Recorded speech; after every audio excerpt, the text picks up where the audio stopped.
Hi everybody, I'm Jerry and was just sent this 2.2 pound filament roll from Ender. Thank you guys for sending this. I've got a P1S, which is a bamboo product that I'm actually going to be using this that they sent, which is a matte PLA filament on here, which is a really nice no shine filament, which is great. They actually come with a lot of different colors and a lot of different styles on their site, but what we're going to do is going to print off this little leaf tray that is on here using this matte finish.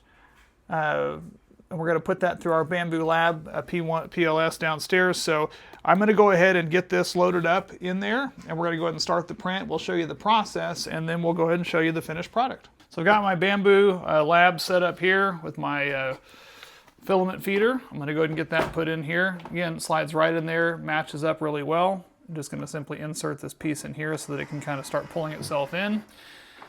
It's going to preload itself up and measure itself out. I'm going to run upstairs, go ahead and click print on this, and we'll get it loaded up. All right, just got completed. And I mean, from what I could tell, it's I've done a really nice job. Now this is using a 0.6 nozzle, so it's not going to be as detailed as far as the nozzle goes.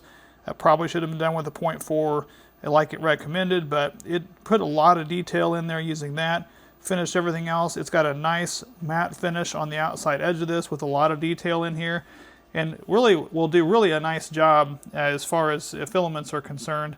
It went through the extruder just fine, printed a nice print, and really happy with the product.